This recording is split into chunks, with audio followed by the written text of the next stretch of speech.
Muy bien, tengan todos ustedes, queridos maestros, maestras de toda Bolivia, de diferentes lugares de mi país, muy buenas noches también a nuestro invitado, el profesor Emir Peña de México. Vamos a comenzar nuestro primer día de encuentro educativo sobre psicología y filosofía. Un encuentro realmente muy importante, no solamente de maestros, sino que también de las mismas disciplinas de la filosofía y la psicología, que en nuestro país devienen en un área de conocimiento específico Bueno, y que por supuesto va a requerir de que nuestros maestros vayan preparándose, actualizándose, profundizando más en estas disciplinas, ¿no? Esos ámbitos del saber humano. Para eso, por supuesto, hemos preparado un contenido que son de 3 días, como habíamos indicado en las comunicaciones. Primer día vamos a hablar del desarrollar el pensamiento crítico en el área de la filosofía, la psicología en Latinoamérica. El día de mañana, ¿no? También un expositor va a estar el magíster Cristian Lizarazu con el tema de filosofía, inteligencia artificial y educación. Y finalmente, también el día domingo va a estar la magíster Allison, una profesional del área, con el tema filosofía y cosmovisión boliviana de la ciencia y la educación. Entonces, estos contenidos han sido preparados especialmente para que todos ustedes, queridos maestros y maestras, pues puedan tener actualización en el área, pero también profundización. Vamos a hablar un poco de nuestro invitado del día de hoy, el profesor Emir eh, Peña Jauregui. Tiene como formación, él es doctorante en psicología de la Universidad Martí, maestría en psicoterapia, perdón, cognitiva conductual, que es uno de los enfoques en psicología más científicos, ¿no? Del Centro de Psicoterapia Cognitiva. Tiene licenciatura en filosofía del Seminario Diocesano de Guadalajara, UNIVA.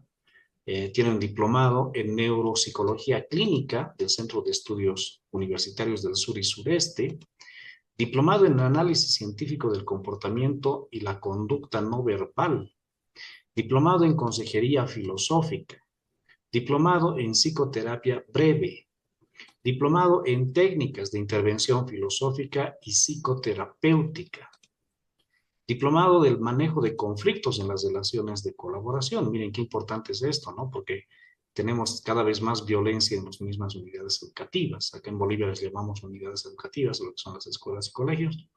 Tiene una certificación también como consultor filosófico.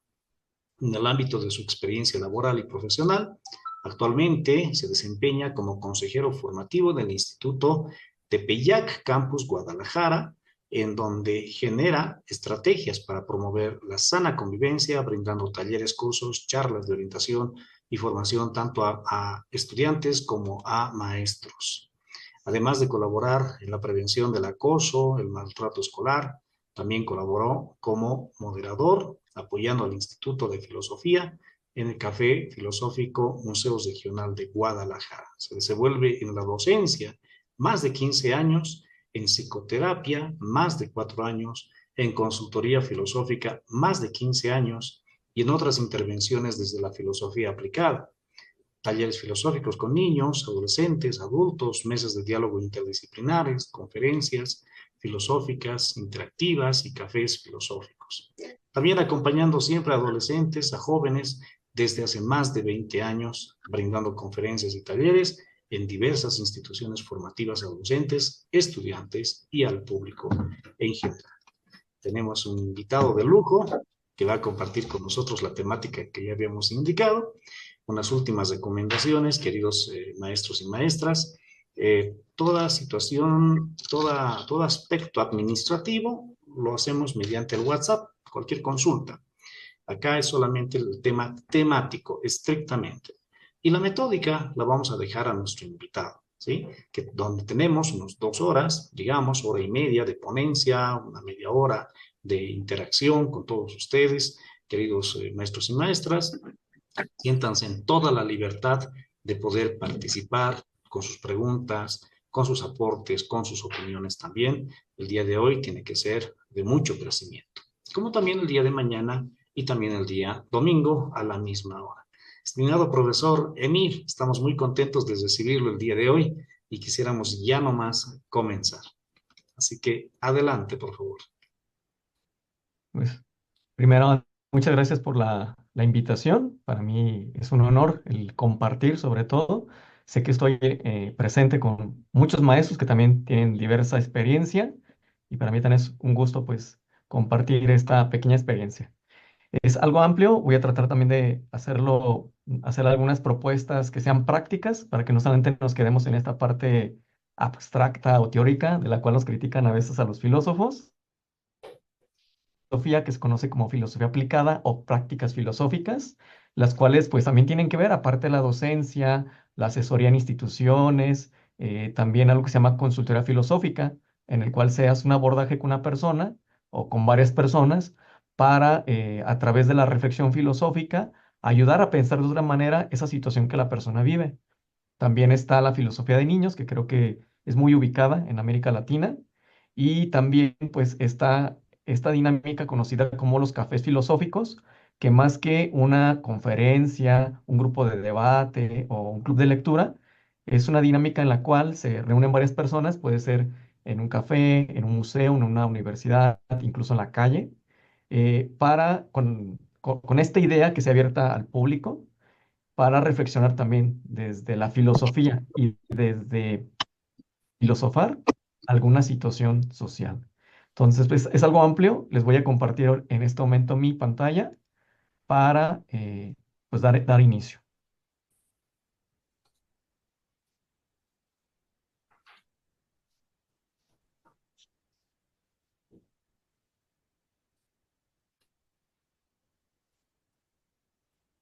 Bueno, primero me gustaría saber si ya se ve la imagen Sí, se compartida. ve muy bien. Se ve muy bien. Muy Adelante. bien. No, el tema propuesto el día de hoy es el desarrollando el pensamiento crítico desde filosofía y psicología en Latinoamérica. Hay una reflexión que creo que se da pues mucho desde el ámbito, creo que tan pedagógico, filosófico, y este cuestionamiento pues lleva años, ¿no? De qué filosofía hay en América, qué filosofía hay en cada nación que forma Latinoamérica. Y es un gran cuestionamiento porque sí, hay autores que nos proponen variadas formas de pensar, se cuestiona la identidad, pero es interesante y es como la parte paradójica o de debate porque pareciera que se filosofa sobre nuestra identidad, sobre nuestra cultura, pero a partir de los esquemas de Europa o de Occidente. Eh, no niego que hay muchas propuestas muy acercadas, muy atinadas, muy auténticas u originales de muchos autores. Sin embargo, pues es complejo, ¿no? Lo interesante de la filosofía es que la filosofía es de todos, no solamente es de un grupo. Sin embargo, vale la pena acercar la filosofía en el contexto en el cual nosotros nos encontramos. No lo mismo hablar tal vez de un autor, pensando en los estudiantes, en los alumnos, pensar en, no sé, hablar de la alegoría de la caverna de Platón y pedirle que la memorice, ¿no? ¿Y de qué le va a hacer al alumno que la memorice? No digo descartar esa propuesta de Platón, sino pues sí, retomarla, pero contextualizarla, ¿no? En nuestra cultura, en nuestro contexto y más que también imponer forma de pensar, hacer que el alumno cuestione y se pregunte qué de eso en su momento presente, en su casa, en redes sociales, incluso en la misma institución educativa. Por poner un ejemplo, a lo largo de esta exposición, de esta ponencia, voy a manejar estas 5 preguntas. ¿Qué es el pensamiento crítico y en qué beneficia? ¿A quién compete el pensamiento crítico? Si es exclusivo para alguien. ¿Qué tradición hay sobre ello? O sea, ¿qué tradición filosófica, psicológica hay sobre esto? Algunas aplicaciones desde la filosofía y psicología, especifico algunas porque no nos da el espacio como para poner varios ejemplos. Voy a compartir algunas con mucho gusto. Igual algunos me imagino que ustedes las han implementado y si no, pues también las pueden implementar o adaptar de acuerdo a las necesidades y contextos de sus aulas. El cuarto momento es cómo fomentarlo con los estudiantes, que va relacionado con esto. Y la última, que creo que también es importante reflexionar. cómo nosotros como maestros y las instituciones posibilitamos este pensamiento crítico. Porque igual en este momento estamos replanteando cómo fomentar también este pensamiento crítico en nuestros estudiantes. Pero el gran asunto es, bueno, ¿cómo le vamos a hacer por más que busquemos estrategias y propuestas si entre los docentes no hay esa apertura al pensamiento crítico? Y si en las instituciones también no hay espacios de diálogo. Entonces creo que también es algo que vale la pena exponer. Seis certificados me van a dar.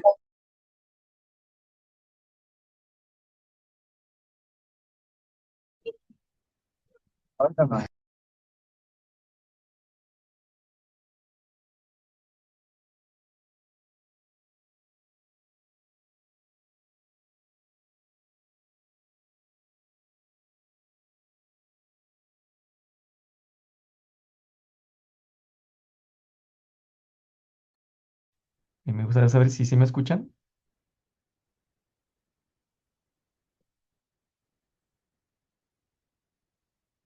Ok. Esos son algunos ejemplos que posiblemente el aula, pues ustedes ya los han tocado, ¿no? Hablar de Sócrates. Sin embargo, los pongo simplemente como ejemplo, ¿no? De cómo sí hay elementos en la tradición filosófica que igual los podemos reflexionar, pero no basta que exponerlo, ¿no? Sino buscar el modo de implementarlos en el aula y de generar también que el alumno, en la medida de lo posible, estas propuestas de algunos filósofos sean vidas, o sea, que ellos las apliquen en las decisiones que están por tomar, ¿no? Cuando están por pasar a la universidad, las decisiones que toman también en sus relaciones interpersonales, que no quede solamente en el momento de la clase.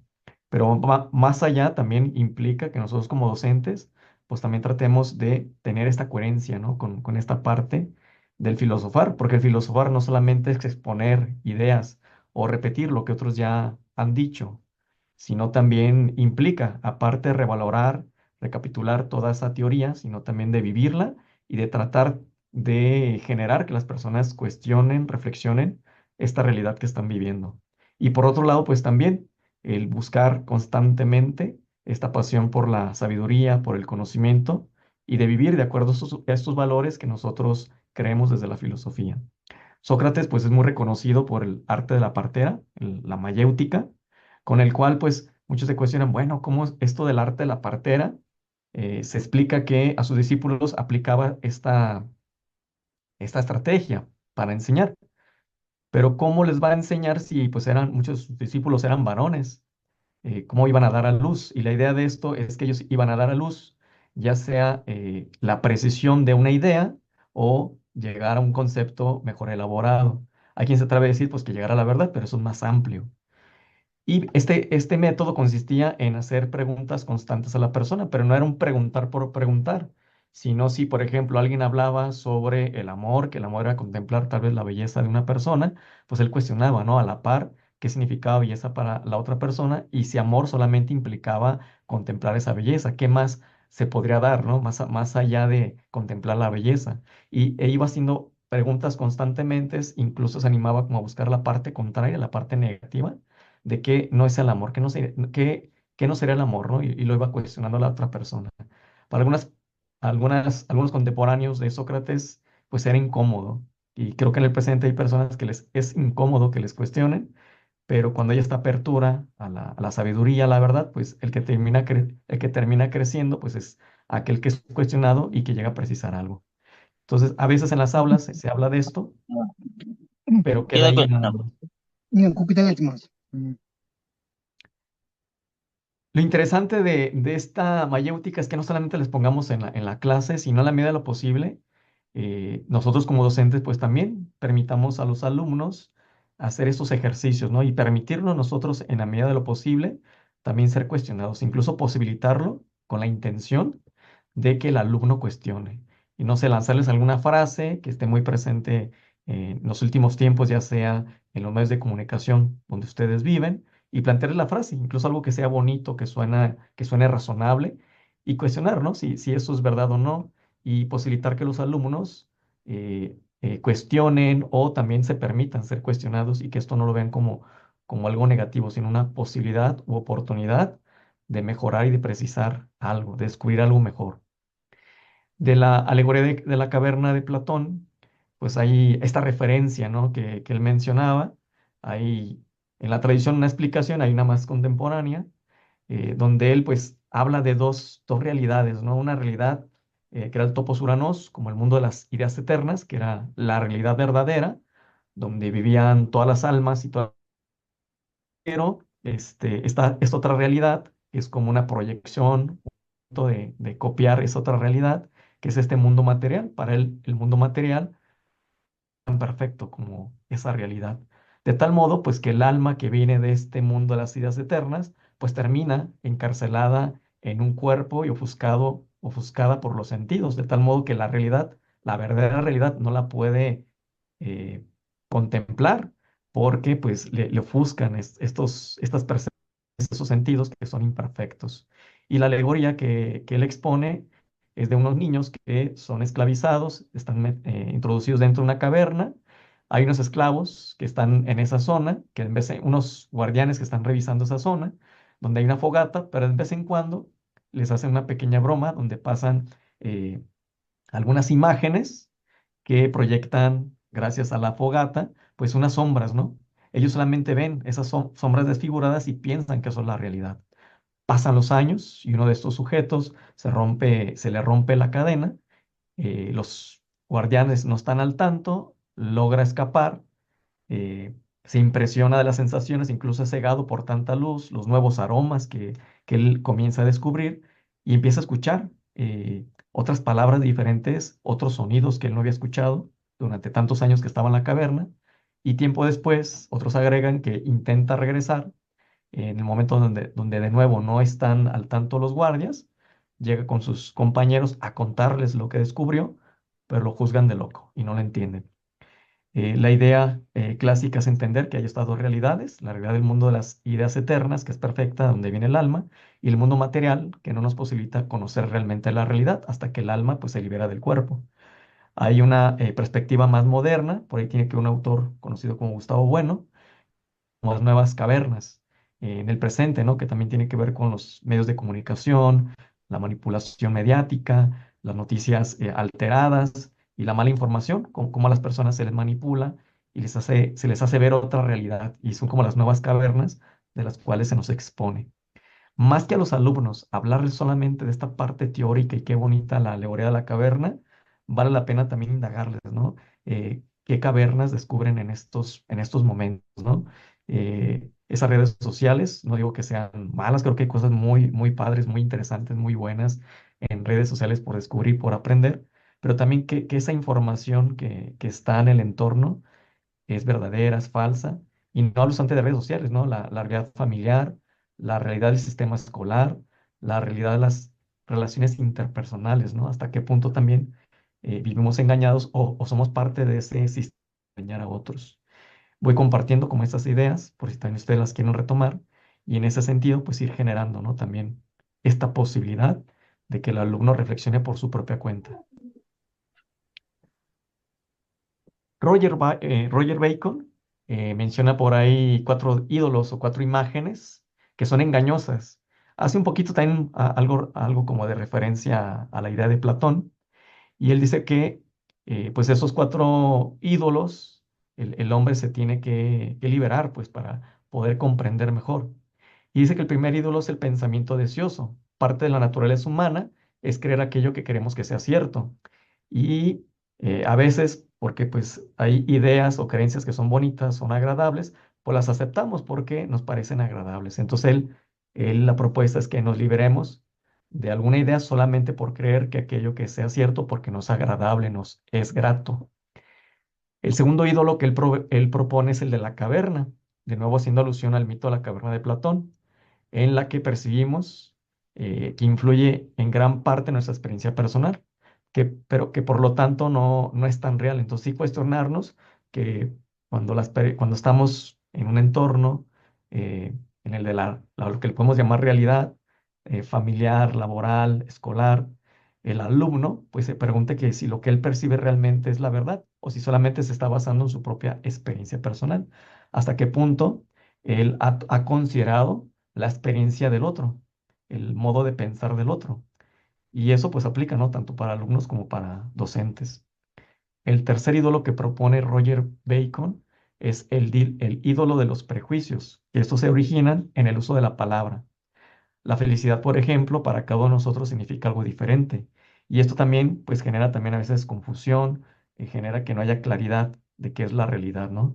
El cómo también los prejuicios que tiene cada persona son muy diversos, ¿no? A veces nos pasa igual a nosotros como adultos, nos precipitamos en afirmar algo, incluso sin investigarlo, sin conocerlo. Entonces vale la pena también el retomar el valor de la humildad como en esta actitud de decir, bueno, no lo conozco todo, tengo la posibilidad de conocer algo más o algo nuevo.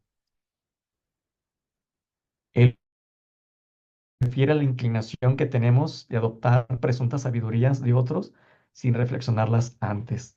Este autor hablaba, pues estamos hablando de él nació en 1561, murió en 1626.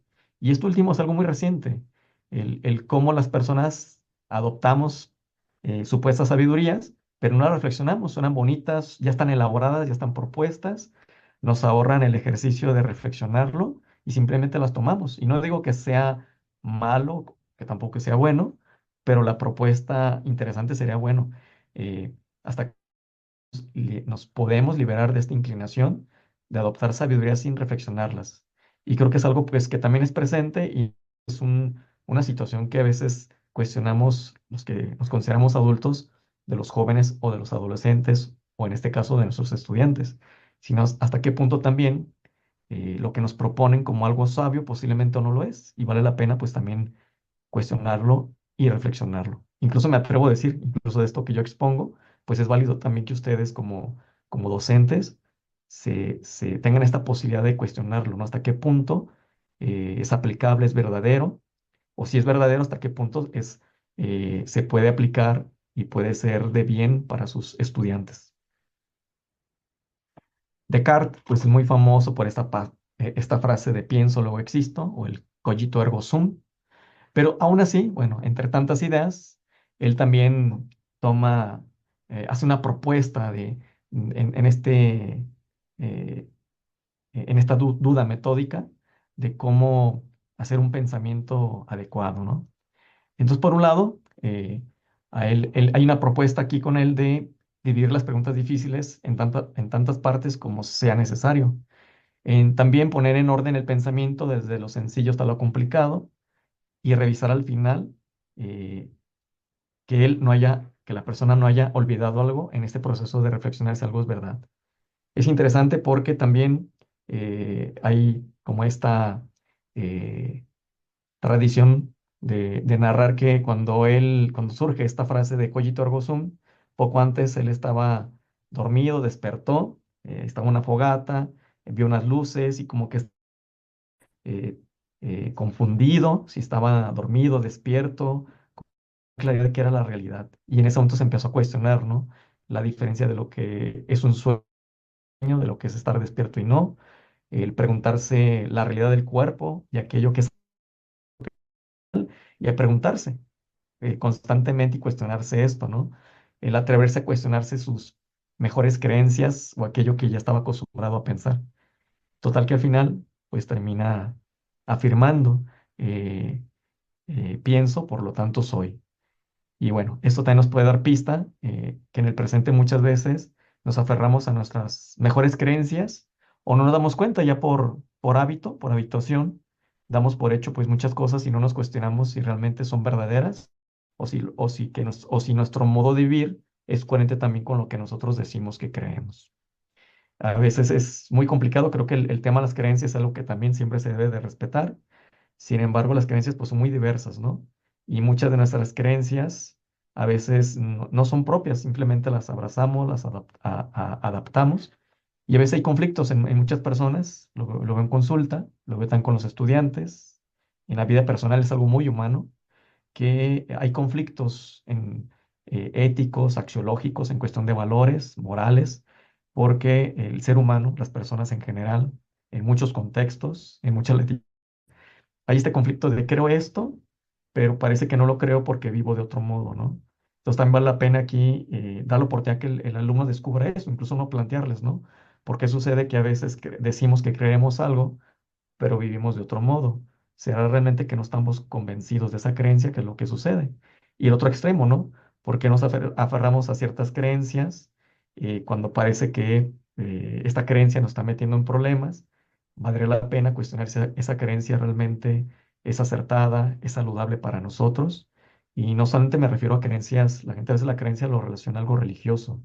Hay creencias también de índole emocional. Lo veo mucho en estudiantes, a veces también en adultos, esta creencia de no merezco ser amado, o esta creencia de yo soy superior, ¿no? Y los demás me tienen que respetar porque tengo más edad o tengo más estudios. Y creo que pues también hay algo erróneo en esa forma de pensar. Y vale la pena, ¿no? Ya sea uno como docente con los alumnos, hacer estos momentos de diálogo donde uno permita cuestionar esto o posibilite que los alumnos cuestionen con mucho respeto pues estas creencias.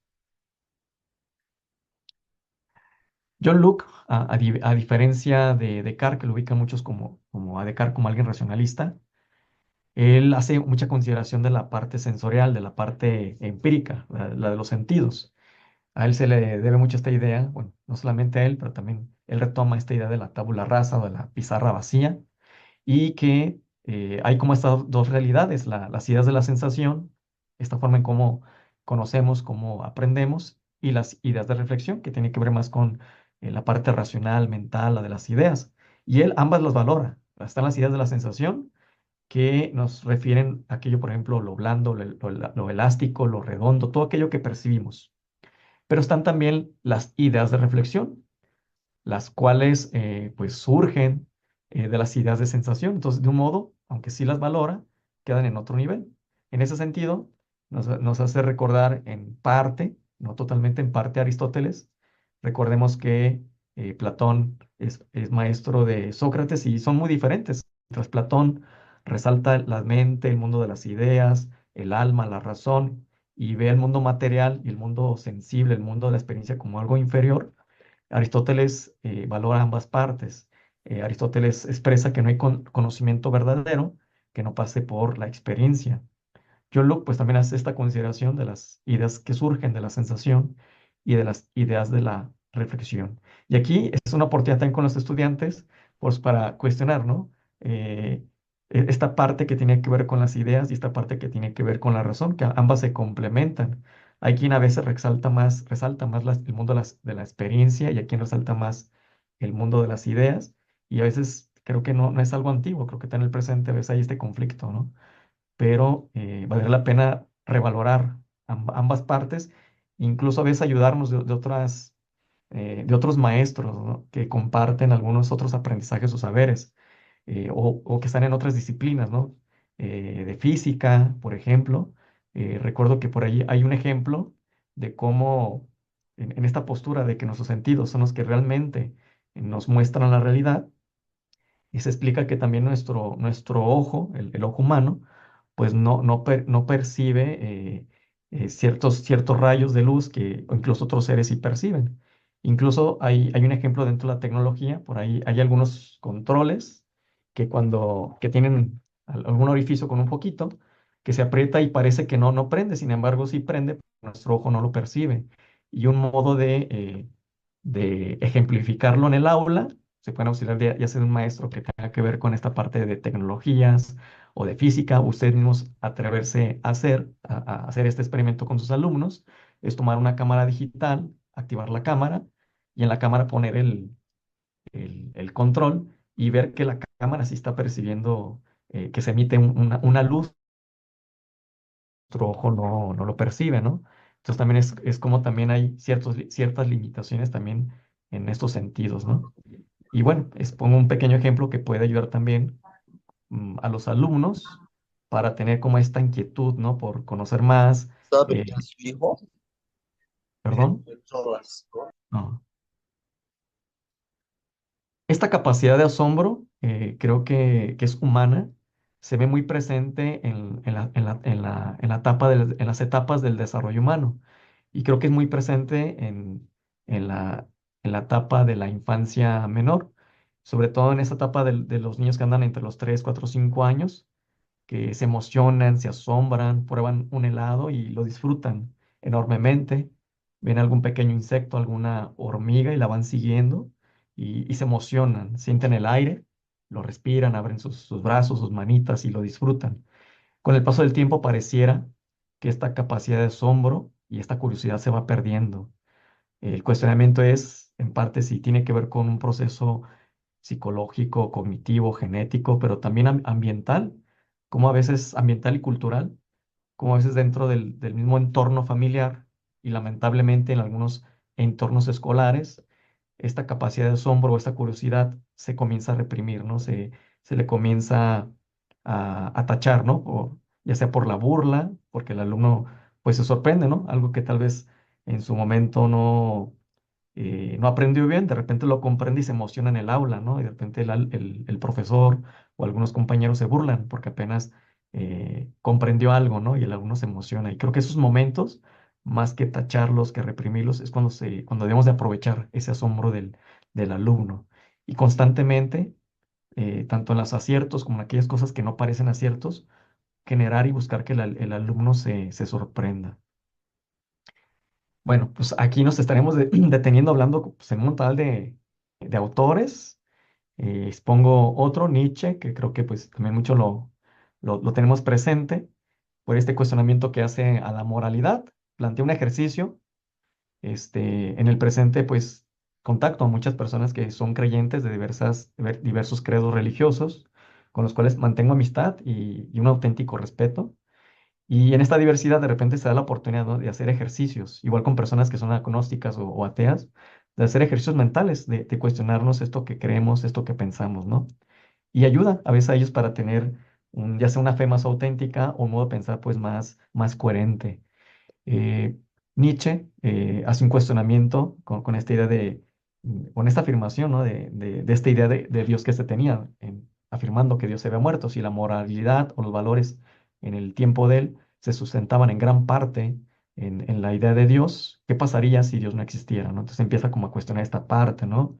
Y por otro lado también hace una fuerte crítica no solamente a los valores cristianos en el contexto en el cual él vivía, sino también a la herencia filosófica griega antigua, sobre todo la de Platón. Platón, recordamos que está exaltando demasiado al alma, que se olvida en parte de la experiencia del cuerpo, el cual también es humano. Y rescatar también esa parte que se empieza a olvidar y el hombre tal cual a veces demasiada la razón y la mente y pareciera que la parte erótica ya no tuviera ese valor de humano, ¿no? Y ahí la esencia del maestro cuando la aborda con los alumnos o con los mismos alumnos en esta búsqueda se encuentran con libros de diversos autores y comienzan a preguntar, ¿no? Entonces vale la pena tratar de rescatar, ¿no? Aquello que sea saludable para el estudiante, ¿no?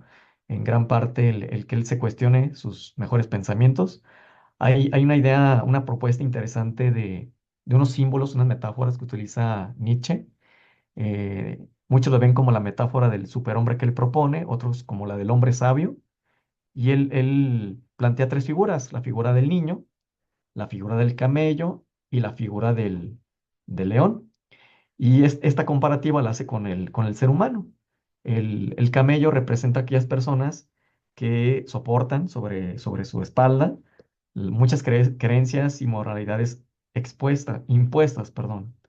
Y pues no se las cuestiona, simplemente las está cargando.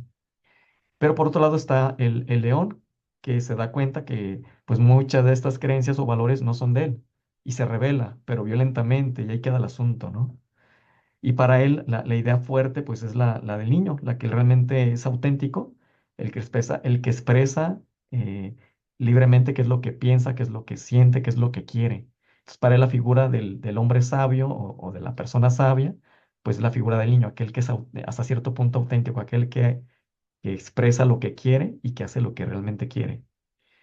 Hay otra idea, esa que es la idea del eterno retorno, donde sea una imagen, una idea o una visión donde una persona Eso lo pueden plantear a sus alumnos con otras palabras o las mismas palabras, donde tal vez cuestionarles en las noches te aparece algún genio, algún ser, y te dice oportunidad de vivir tu vida tal cual como la has vivido, ¿aceptarías vivirla? O sea, vivir siempre lo mismo que ya has vivido, repetirlo eternamente, la misma historia. Y queda ahí la pregunta, ¿no? ¿Atreverías a aceptar esa propuesta? Hay quien diría que no, porque pues hay cosas que son penosas, son agravantes, y hay quien diría que sí. Y en esta parte es donde Nietzsche valora como este vitalismo, esta aceptación de la vida tal cual como es. Implica también cierta prudencia, porque tomamos estas ideas de autores europeos que vieron en cierto contexto, que hablaban otro idioma, y a veces como docentes podemos cometer el error de querer imponer la idea a un alumno. Creo que aquí vale la pena respetar los valores, la etapa del estudiante, o sea menor de edad o sea adulto, su postura, ¿no? Eh, Hay situaciones muy dolorosas que han vivido algunas personas que si tú pues le planteas, no, es que Nietzsche es lo mejor y vale la pena que tú aceptes si alguien te dijera si vale la pena vivir tu vida y repetirla eternamente un montón de veces, pues hay gente que le han pasado cosas muy feas, cosas muy injustas, tanto a ellos mismos, a ellas mismas, como a sus seres queridos o familiares. Y esas personas no creo que digan, ah, sí me gustaría que se repitiera esa historia infinidad de veces. Obvio que no. Eso creo que implica también tener este cuidado. Yo recuerdo estudiantes y personas también que se acercaban a consulta y me refieren profesores, ¿no? Que amaban la filosofía, pero que imponían ciertas ideas, ¿no? De autores y le decían a los estudiantes que es que tú tienes que aceptar tu vida tal cual como todo lo que has vivido y todo lo que te ha pasado.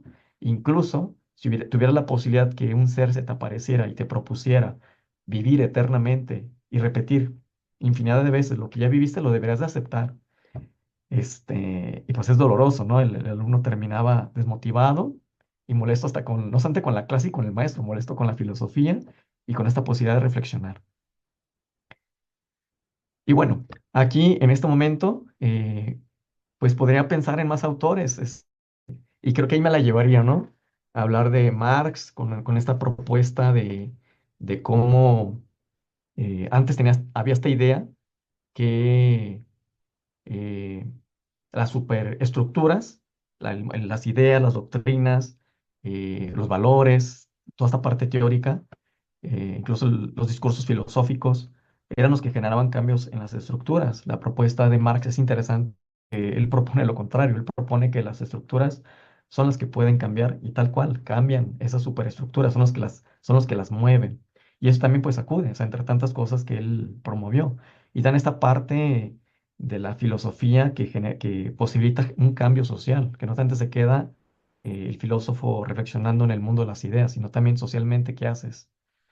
Y podríamos hablar también de Foucault, autores un poquito más recientes, ¿no? Como Giovanni Sartori, que hablaba de la sociedad teledirigida, que ahorita es muy presente, ¿no? Con esto del algoritmo, las redes sociales, la manipulación mediática. Eh, Sigmund Bauman, que nos hablaba de la sociedad líquida. Hay un autor que muchos lo refieren como Byung-Chul Han, y pues ahí no la podremos llevar, ¿no? De cosas interesantes que de repente proponen, donde cuestionan también estas posibilidades, ¿no? De cómo nos manipulan. Sin embargo, vale la pena también cuestionarnos qué sucede en América, ¿no? Los autores, sean desde la filosofía, psicología, pedagogía, pues han propuesto una forma de pensar un poco más auténtica, más propia, y no solamente que quedan en la idea de las teorías, sino también de lo práctico, del cambio.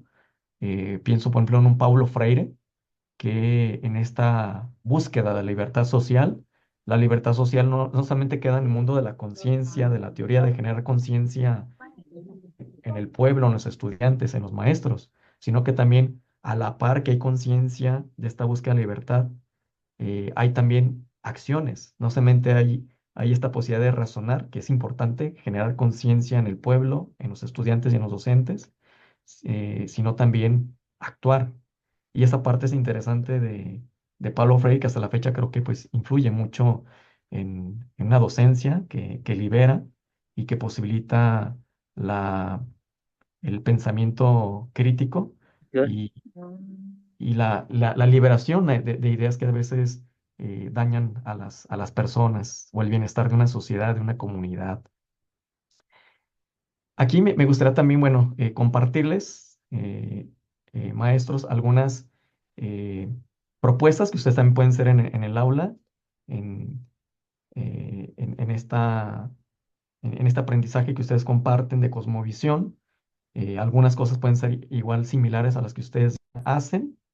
Les voy a compartir también algunos formatos que ustedes también pueden, pues la palabra adaptar de acuerdo a las situaciones que ustedes viven, de tal modo que también con esos formatos ustedes puedan replicarlos, sean hechos a mano, sean impresos, pero que los alumnos con esos formatos también se posibiliten reflexionar desde su propia persona, no solamente desde lo que dicen los autores o desde lo que nosotros como maestros les compartimos.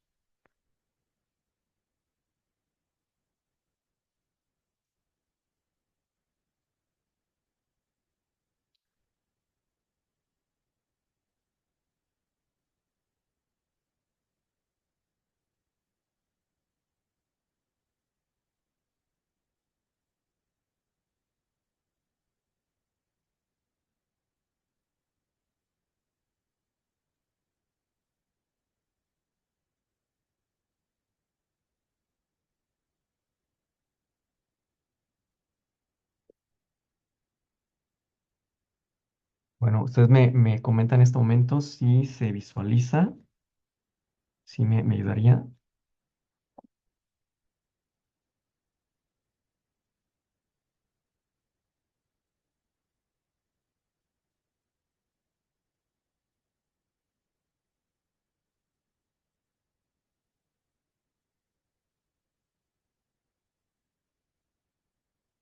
Bueno, una modalidad que pueden implementar es la de los cafés filosóficos. Me gustaría, ya sea que con el emoticón de la mano levantada lo pongan o simplemente digan sí. Quienes han escuchado sobre cafés filosóficos o incluso quienes ya los han implementado.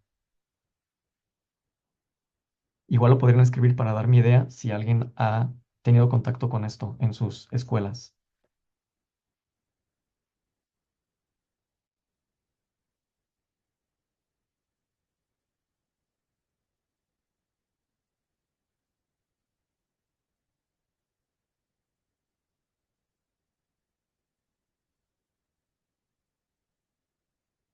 Ok, bueno, les comparto.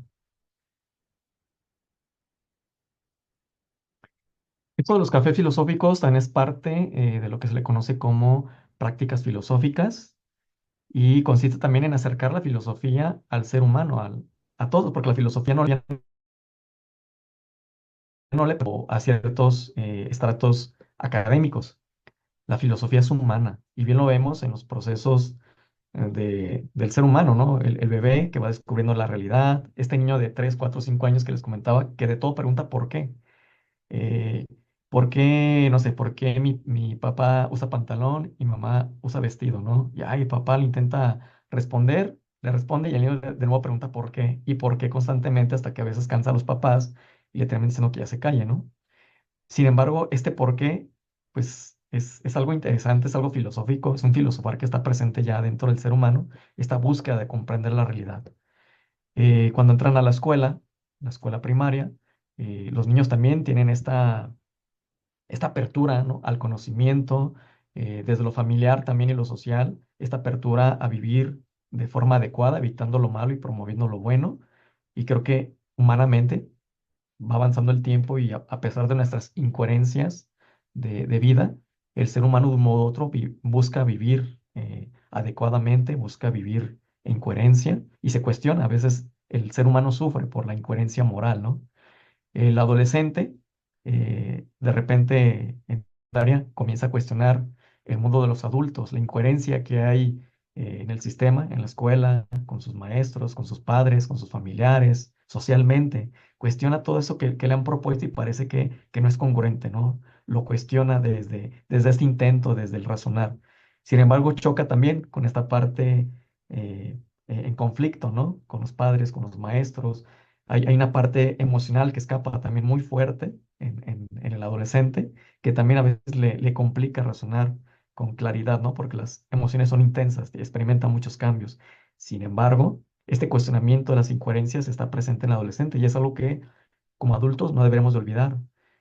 A veces hay situaciones que son incoherentes en nuestro contexto, puede ser familiar, escolar, social, familiar, interpersonal, con los amigos, incluso a veces nosotros mismos lo estamos generando y no nos atrevemos a cuestionarlo. O lo cuestionamos, pero lo frenamos porque nos da cierto temor moverle. Y a veces creo que del adolescente podemos aprender esta parte, este movimiento, ¿no? de cuestionar, sin embargo, no quedarnos en el cuestionar por el cuestionar. Y creo que aquí es donde entra la parte adulta joven, donde este ímpetu, esta energía por querer hacer un proyecto, por querer generar cambio, y al paso del tiempo, pues el adulto va formando nuevas experiencias, edad, experiencias, aprendizajes, eh, compartiendo con nuevas personas en nuevos lugares. Y esto le va generando también el cambio de algunas formas de pensar y también le va generando el fortalecer ciertos valores. Cuando la persona ya se acerca a la vida senil, a la parte de la vejez o de la ancianidad, la persona tiene un badaje de experiencias, de sabiduría, eh, mucho por compartir. A veces lo más presente se le olvida, pero muchas experiencias que ha vivido a lo largo de toda su vida, pues se convierten en un tesoro, ¿no? Que él tiene por compartir a los demás. Ha vivido 60, 70, 80 o más años, y esas pequeñas cápsulas de vida que el anciano tiene, pues las puede compartir al otro, a los demás. Y creo que del niño, del adolescente, del joven, del adulto maduro y del anciano, pues podemos retomar esos valores que a final de cuentas son filosóficos. En el café filosófico, retomando, lo que se hace es reunirse con las personas y tal cual. El café es el pretexto, la dinámica es este compartir filosófico. Por lo general lo modera un filósofo, pero también puede ser una persona de otra área, de psicología o incluso de otra que se forme en esto. Y consiste en simplemente hacer un diálogo con las personas.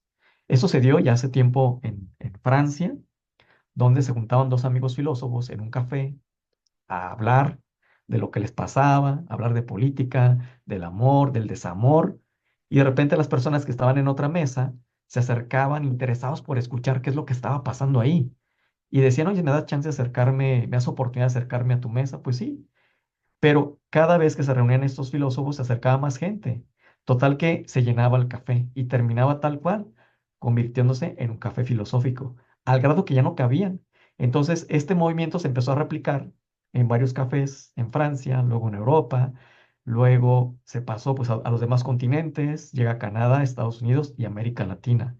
Y en América Latina hay diversos lugares donde las personas que son de ahí generan estos espacios de diálogo, no solamente con filósofos, sino con el pueblo, con las personas, con adolescentes, con adultos, con ancianos, con obreros, profesionistas, y todos en conjunto a dialogar.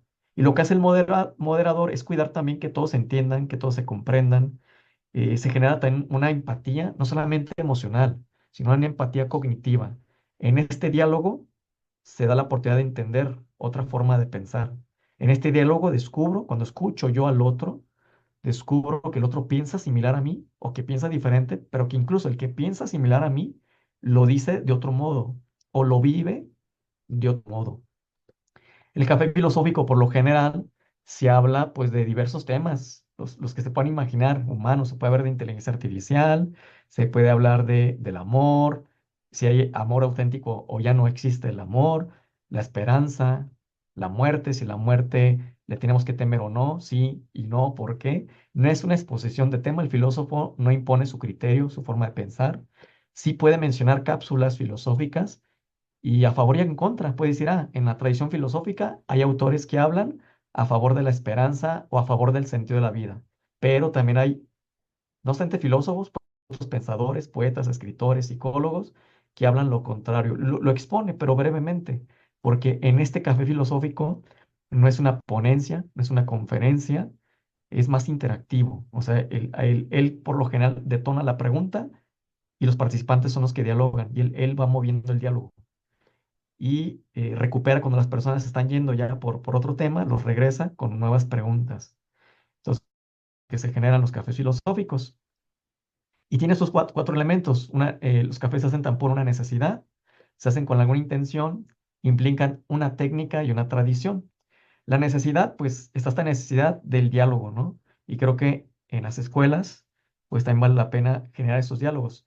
En esta ponencia me piden el cómo desarrollar, cómo promover este pensamiento crítico en los estudiantes. Es una necesidad y creo que también está presente aquí en México, tanto en la zona urbana como rural, en diferentes contextos, hay necesidad de diálogo. Y no hablo de un diálogo cualquiera, un diálogo auténtico donde las personas estén en una actitud de escucha activa del otro. Muchas veces a lo que le llaman diálogo, más bien es un debate, es buscar quién sabe más que el otro, es buscar que el otro se sienta humillado, es buscar ya estar preparado aquí con todo lo que se le va a decir al otro y mientras el otro habla, habla y habla, no se le escucha, porque uno está aferrado a sus propias ideas, esperando que el otro se calle para uno imponerle el propio pensamiento. La necesidad de un verdadero diálogo surge también de aquí, que las personas se sepan escuchar y que sepan descubrir que el otro puede pensar diferente y que no por eso la persona vale menos o que por eso yo la tengo que despreciar. Aquí también implica se asocia o se relaciona la intención. Si ustedes se animan a hacer un café filosófico, pues primero tienen que descubrir qué necesidad hay ya tiene mis alumnos, ¿no? Los veo muy tristes, o sí, los veo muy alegres, pero muy eufóricos, tan alegres que rompen cosas, se faltan al respeto. Ah, aquí hay una necesidad de precisar una alegría verdadera, ¿no? Una alegría sana, o el tema del respeto, ¿no? O también en el ambiente de docentes, en el ambiente institucional de la escuela, a veces se habla del respeto, ¿no? El maestro tal vez impone un criterio que a veces no es sano, no es correcto, que es injusto, que no es racional, pero como es maestro se impone como autoridad y le dice al alumno, tienes que respetar lo que yo estoy pensando, porque soy tu maestro, ¿no? O porque soy adulto o entre académicos, entre profesores, lamentablemente, no siempre, a veces se da este elemento de, es que yo tengo más experiencia, tengo más edad, o tengo más títulos, ¿no? Tengo más estudios. Y también pues eso, pues no, está lejos de algo sabio, ¿no? De algo que sea humano. Entonces, cuando se detectan estos problemas, implica una necesidad, ¿no? De intentar restaurarlo, de intentar mejorarlo, ¿no? Pero eso no lo hacemos solo, lo hacemos en Ah, ya, comunidad. qué bueno. Entonces, pues, Sí. es cuando llega la intención de hacer el café filosófico. Y se aclara en un inicio, más adelante voy a comentar algunas reglas que les pueden ayudar si se animan a hacer estos diálogos, que pueden ayudar para generar un buen ambiente y que no se peleen ahí en la discusión. Esto implica técnica que tiene que ver, se retoma de la tradición filosófica, pero también la psicología, la pedagogía nos da pistas, ¿no? De cómo intervenir. Y bueno, es esa tradición que, como ya les mencioné, no es de Europa, no es de Francia. La filosofía, el café filosófico es de todos, es de los seres humanos. Y me atrevo a decir, un café filosófico no solamente es filósofo. O sea, yo aquí en Guadalajara, pues modelo cafés filosóficos, hay varios filósofos que los realizan, pero hay personas, ubico una chica que es de administración, es de otra área, no tiene que ver con filosofía, se metió a estudiar psicología y desde antes de estudiar psicología empezó a prepararse y a hacer diálogos filosóficos. Conozco otro señor en la ciudad que llevaba años participando como público en los cafés filosóficos. No tiene estudios de título académicos. Terminó la prepa y creo que perdió su papel de preparatoria, de bachillerato. Y estudió creo que una carrera, pero pues no bien porque le faltaba ese papel, pero es un señor que pues le gusta leer, trabaja, comparte. Un señor como todos nosotros, pero se animó hace poquito antes de pandemia y todavía en pandemia lo continuó de forma online y después de pandemia lo continuó de forma presencial a hacer un diálogo filosófico y él se apoyaba de alguien que era de letras, que estudiaba letras o literatura y de esta chica que era venía de administración y se metió a psicología, entre ellos tres, y a veces le pedían ayuda a una psicóloga. Y cuando se reunían, pues la gente iba, o sea, iban jóvenes, adultos, profesionistas, obreros, empresarios, políticos, iba de todo. Y ahí no importaba ni títulos, ni estudios, ni nada. Lo que importaba era hacer un diálogo entre las personas. Y el que lo organizaba era este señor. Entonces también lo aclaro, el café filosófico no es nomás de los filósofos, no es nomás de donde inició, que ahí está referencia de Francia, el café filosófico, pues es del humano, ¿no? Entonces, bueno, este señor cuando le pregunté, ¿y por qué no le llamas café filosófico? Pues es tal cual un café. El señor vea tan sagrada la palabra filosofía que no se atrevía a llamarle café filosófico, le llamaba diálogo, me acuerdo, diálogo. Y después se animó a llamarle filosófico, pero porque yo le decía, "Oye, es que esto es filosófico, la gente está razonando, se está escuchando, pues ya, menciónalo, nadie se va a enojar, o sea, y bueno, lo comparto, por si también ustedes se animan a hacerlo ahí en Cosmovisión con sus alumnos, tal cual como café filosófico. Ahora, yo luego, a veces de repente, en la ciudad con adultos, en un museo, lo he hecho en otros contextos laborales.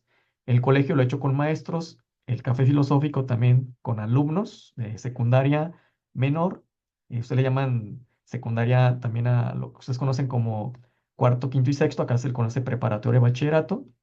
He hecho cafés también con ellos, pero dependiendo del contexto cultural, no sé, ahí en Bolivia, como en lo del café, cuando yo era niño, yo recuerdo que podía tomar café con leche y pan cuando era niño, pero ahorita en el presente en Guadalajara no es común que un niño tome café. Entonces, cuando se hace café con niños que están entre los 12 y 13 años, yo solo mandar una carta a los papás, ¿no? Que se va a hacer una dinámica, explico de qué es. Y por lo general, aunque diga café, yo les pido que lleven un juguito, un chocolate, una agüita, ¿no? Y los alumnos hacen ahí su café filosófico, pero este, con los jóvenes de secundaria ya mayor, pues aquí en Guadalajara sí es normal que ellos tomen café, entonces también libremente. Hay chicos que no les gusta el café, les genera taquicardia, ansiedad, pues se llevan su té o un agua, un refresco.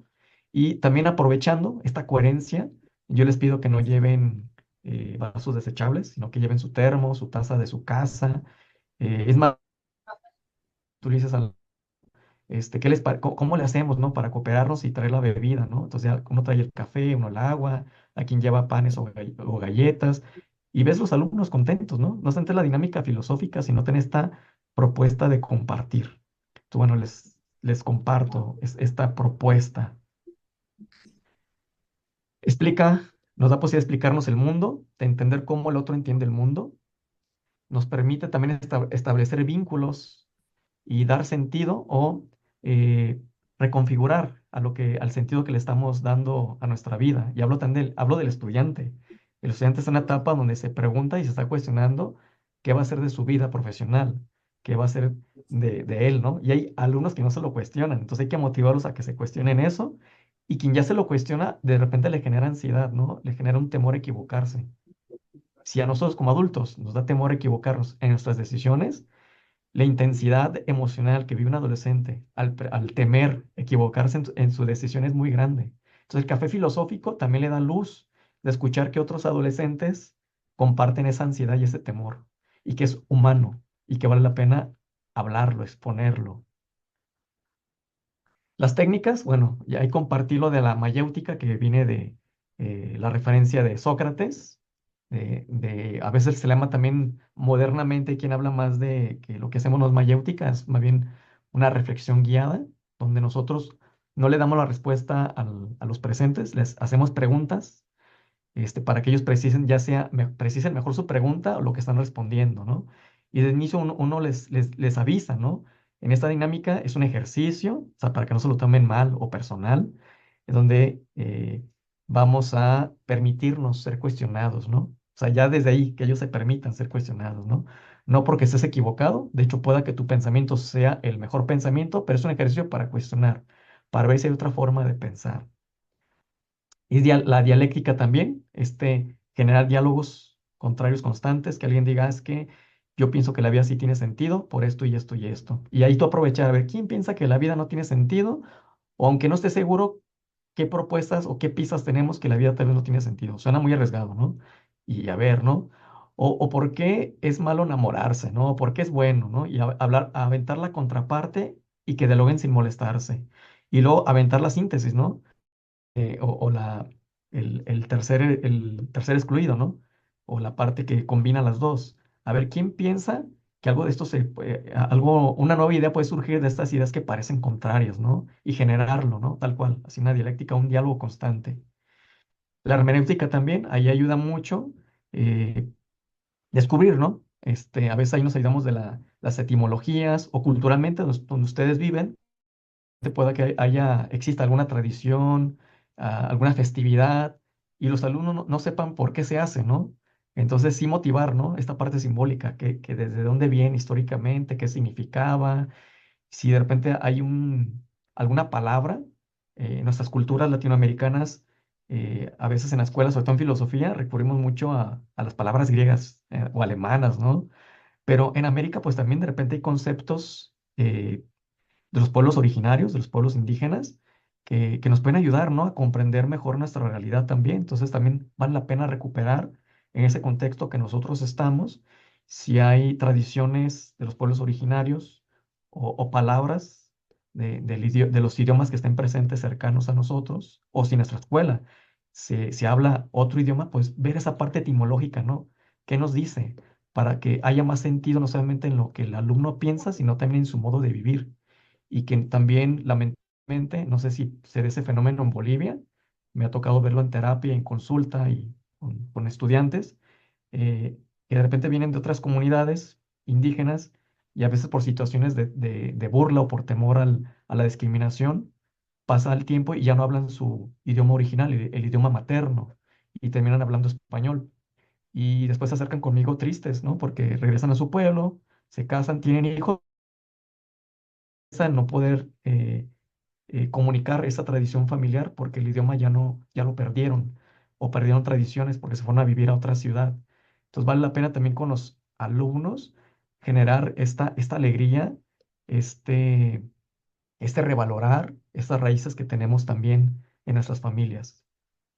Y pues también una lógica informal, ¿no? No se trata de ser tan metódico, sí nos ayuda, pero también ir cuestionando, ¿no? Hasta qué punto eh, es verdadero o es claro lo que la persona está diciendo. A veces en los cafés filosóficos podemos tomar el riesgo de portarnos muy rígidos y nombrar falacias filosóficas, ¿no? Y pues la gente se abruma, ¿no? Escuchando todo eso, ¿no? Entonces, y hay gente a veces que aprovecha esto con soberbia. Es que dijiste una falacia ad hominem y empiezan ahí a, a buscar, ¿no? Esta parte como del error. Y no se trata de eso, de buscar en qué se equivoca el otro, sino conjuntamente descubrir que podemos estar equivocados todos, eso es humano, y conjuntamente podemos compartir cómo comprendemos la realidad y, ¿por qué no? Descubrir pistas de esta realidad, pistas de esta verdad y, si es posible, transformarla. Y la crítica a nuestra realidad, a nuestra situación política, a la seguridad o inseguridad de nuestra sociedad, a la incoherencia de los sistemas, a la crítica, hasta qué punto somos auténticos en lo que decimos, en lo que pensamos. Y bueno, les comparto esta parte porque creo que es muy amplio, y doy paso a compartirles algunos formatos que también les pueden ayudar a ustedes dentro del contexto escolar.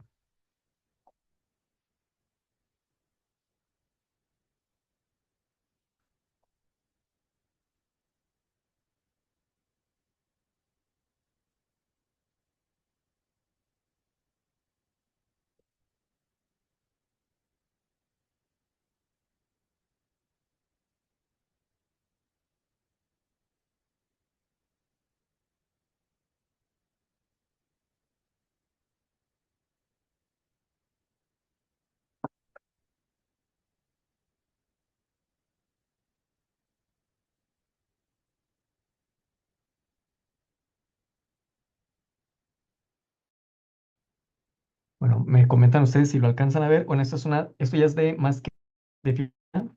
Es una técnica que se utiliza dentro de la psicoterapia cognitivo.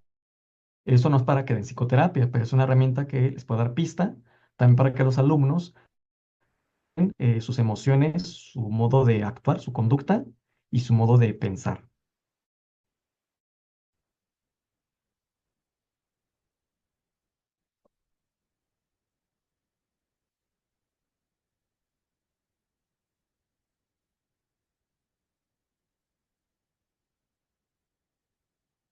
Bueno, esa es una tabla que se hace sobre todo en terapia, para registrar pensamientos que son disfuncionales. Dentro de la propuesta cognitivo-conductual, hay esta idea de que nuestros pensamientos influyen pues fuertemente en nuestro modo de actuar, incluso nuestras emociones. Ahí hay una propuesta de un filósofo antiguo, estoico Epicteto, que decía que a veces lo que nos abruma no es tanto la realidad, a veces nos abrumamos más por lo que interpretamos de esa realidad y a veces la interpretamos equivocadamente. Al interpretarla equivocadamente, pues nos atormentamos, ¿no? Eh, Aaron Beck retoma pues mucho de la filosofía antigua estoica, epicúrea, obvio también de la tradición pues de todos los avances en psicología que se han generado y también toma algo de propuestas budistas, ¿no? Pero lo contextualiza en este momento contemporáneo. Y en ese sentido, bueno, esto es algo que se hace igual con algunos pacientes, pero también con personas que se les da acompañamiento. Eh, a la persona se le da a entender que pues la realidad eh, pues es complicada definirla, ¿no? Sin embargo, la realidad también la interpretamos de diferentes maneras. Todas las personas percibimos la realidad y la pensamos diferente. Pero a veces también malinterpretamos esa realidad y a veces pues sí estamos errados. Y aquí nos ayudan pues algunas distorsiones cognitivas o que son como formas equivocadas de razonar la realidad. Pero es complicado a veces que las personas se den cuenta de estos pensamientos que están disfuncionales. No todos nuestros pensamientos son disfuncionales, no todas nuestras tristezas y enojos vienen de pensamientos mal elaborados. Muchas veces nos enojamos, nos ponemos tristes con justa razón por cosas que realmente suceden y que con justa razón nos podemos enojar. Pero a veces esta parte emocional nos puede dar pista de evaluar de dónde viene esta emoción. La tristeza, la alegría, el enojo, por sí solos, las emociones no son ni buenas ni malas. La pista está de dónde viene la emoción y también cómo la manejamos conductualmente. Entonces aquí a veces ayuda Dicen, cuando, dicen, cuando un estudiante se acerca o que tú lo ves que está molesto, enojado, vale la pena preguntarle qué sucedió, ¿no? ¿Qué evento acaba de pasar que te puso así mal emocionalmente, ¿no? Y ya pues él te dirá, ¿no? En la clase anterior eh, leí algo y el maestro me dijo que me, me- me dijo que era un ignorante, pero me dijo con una mala palabra, ¿no? Ok.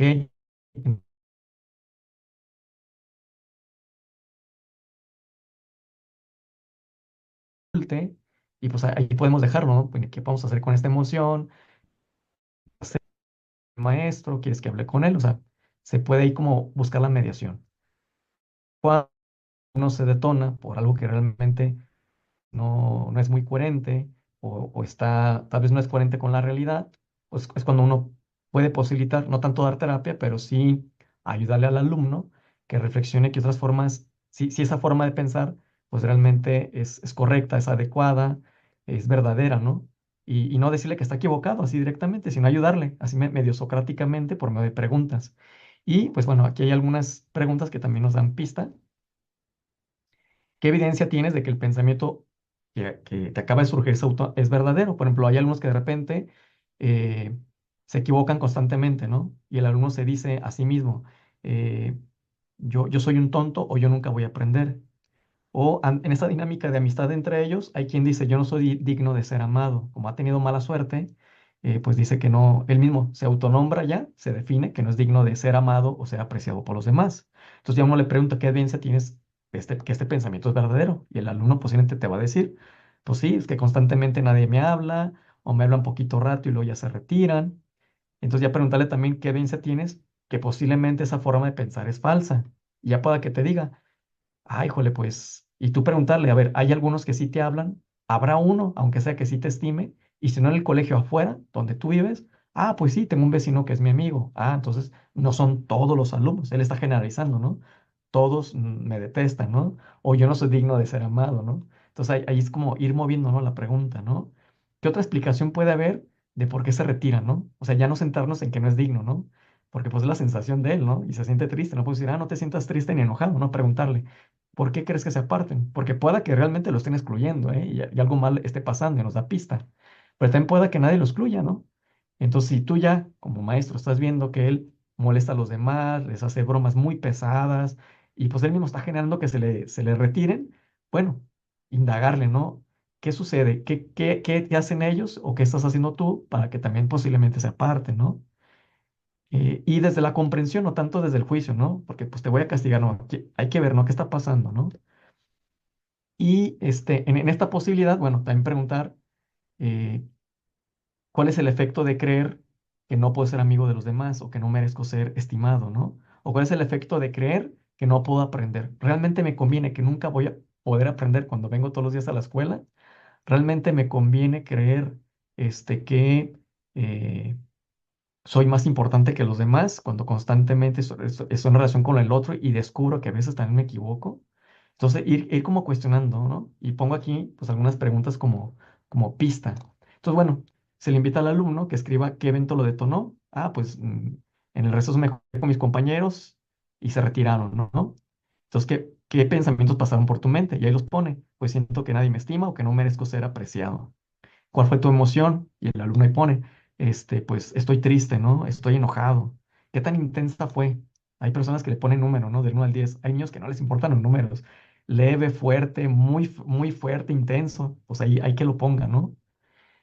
La respuesta alternativa, que son como las que acá les hacen las preguntas, y se le pide que el alumno ponga aquí qué otra respuesta alternativa hay a eso que le sucedió. Posiblemente porque se apartan, y que aquí ponga, se apartan no porque no merezca ser amigo de ellos, se apartan porque también yo les he hecho bromas pesadas, les he insultado, los trato con rencor, o tal vez descubramos que sí tiene razón el alumno, que tal cual piensa muy distinto, tiene otras creencias y lo están discriminando. Entonces también ahí se pone, ¿no? ¿Cuánto cree en esa nueva respuesta? Se le empieza a preguntar, ¿no? Esto no va en la línea de imponerle un criterio, sino que él solo vaya reflexionando. Y al final se le pregunta también qué tanto sigue creyendo en el primer pensamiento, de que él no merece ser valorado por los demás, que no merece tener amigos, o que él nunca puede aprender, o que es el mejor y que todo lo tienen que respetar y que los demás no valen nada. O sea, entonces ahí hacerle esta pregunta para ver si él pone una alterna o diferente. Y ya, más que quedarnos en el mundo de las ideas, pues aventar esta posibilidad de esta pregunta, ¿no? ¿Qué vas a hacer? Ok, ya reflexionaste esto, si uno se da cuenta que el alumno tiene razón y lo están discriminando, pues ahí también creo que hay corresponsabilidad del maestro, ¿no? De apoyarle, ¿no? Para que no sea excluido, ¿no? Y ayudarle, brindarle el apoyo. Pero si realmente es a la inversa, el alumno es el que está molestando a otros, bueno, ahí viene la tarea para él, ¿no? ¿Qué te comprometes a hacer? Pues voy a pedir perdón. Aparte, ¿qué puedes hacer? E indagarle, ¿no? Hacer que él mismo, pues vaya reflexionando. Y bueno, por cuestión de tiempo, les voy a compartir otras, pero les voy a compartir una. Esta es de filosofía, que es lo que se conoce como filosofía aplicada o consultoría filosófica.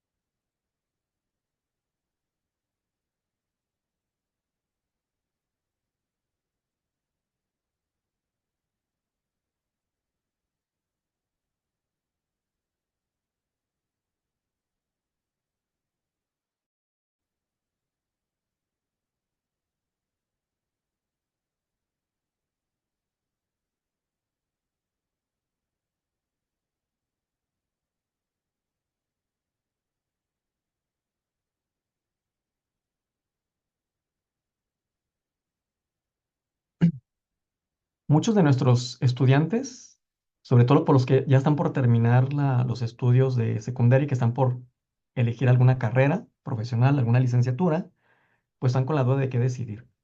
Incluso los que ya son adultos o los que están adolescentes, aunque te nos acercan a esa parte final, pues están en constante búsqueda de decidir nuevas cosas, ¿no? Incluso nosotros como adultos. Y esa es una tabla que también es parte de esta aplicación filosófica, donde a la persona que se acerca, en este caso son los estudiantes, ante esta dificultad de decidir entre dos o más decisiones, el uno dice, es que me gustaría estudiar medicina, pero tal vez también educación física eh, o ser docente, ¿no? Entonces ahí pues ahí está la decisión A, la decisión B y la decisión C, o A y B. Entonces le proponemos al alumno que él analice qué cosas le alegran, qué cosas le gustan, le satisfacen, le reconfortan en el presente. Ya no tanto hablando de esas caras, ¿qué te gusta hacer? ¿Qué te agrada? ¿Qué te satisface del presente? También para que él descubra pistas que es aquello que ve que no está bonito en el presente en la sociedad y que tal lo quiere mejorar. Entonces él lo escribe y también se le pregunta a él lo que anhelaba cuando él era más chico, o en este caso, bueno, aquí puse juventud porque era un adulto. Podemos hablar de 3 años atrás, si es un adolescente, 3 años atrás, o cuando eras un niño de 5 años. ¿Qué anhelabas? Cuando tú eras niño de 5 años, ¿qué querías? O cuando tenías 12 o 13 años, qué querías en un futuro? Entonces, en ese pasado, ¿qué anhelabas tú en un futuro? También, ¿qué te daba miedo cuando tú tenías 5 años, cuando tenías, y le puedes poner aquí 5 años, 13 años, 15 años? ¿Qué te daba miedo? Y que él lo plasme, ¿no? Y ya después, que él analice pros y contras si él llegara a realizar la decisión A, no sé, la de meterse a estudiar medicina. ¿Qué pros hay de animarse a estudiar eso? O sea, el proceso, no tanto llegar a la carrera. Y contras, ¿no? ¿Qué dificultades habría? Incluso si lo lograra, ¿qué pros y contras hay? ¿Qué cosas favorecerían? ¿Qué cosas serían gratas y cuáles serían desagradables? Igual de la decisión. Y ya al final, bueno, que él no en el mismo día, sino que se dé un tiempo para reflexionar, posibilite aquí sus conclusiones. Ese es un ejemplo que se puede implementar pues también con los estudiantes. Y está, eh, a ver, hay otra que, bueno, esta es una metáfora. En Bolivia, bueno, sé que los maestros me imagino que son de diferentes zonas. Hay lugares donde puede haber montaña, donde no la hay, pero puede haber árboles, puede haber, o sea, algo que sea simbólico, ¿no? Culturalmente también, si ustedes descubren que hay algo que sea simbólico para las personas, pues también para los estudiantes, podemos tomar alguna metáfora. Les pongo algún ejemplo que le podemos también hacer como un ejercicio en este aprendizaje o saber que se comparte en cosmovisión.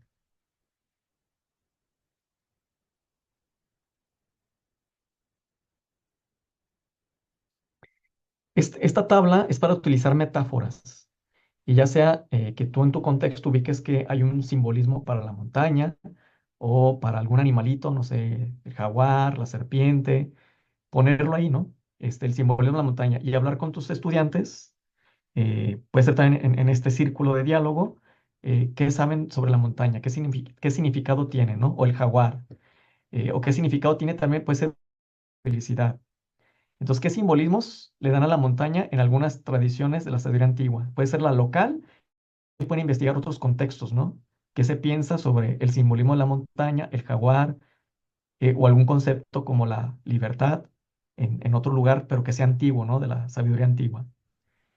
¿Qué simbolismo tú le das? Eso es particular para cada alumno, a esa montaña, a ese jaguar o a esa metáfora o elemento que tú vayas a implementar en este ejercicio. Y ya después se le pide a los alumnos que compartan individual o puede ser por equipos, plasmen de forma artística, de forma simbólica, cómo te encuentras en ese momento en relación con esa montaña o con ese símbolo o con ese concepto, por ejemplo, de la libertad. Entonces ya el alumno de forma particular lo puede dibujar o entre varios pueden dibujar en algo más grande o pueden hacer, por ejemplo, un poema, una canción, un cuento breve y tú buscar un espacio para que entre ellos lo compartan y entre ellos también se puedan escuchar. Quiero pues nada más recordar lo que de inicio, bueno, también quería pues compartir a reflexión.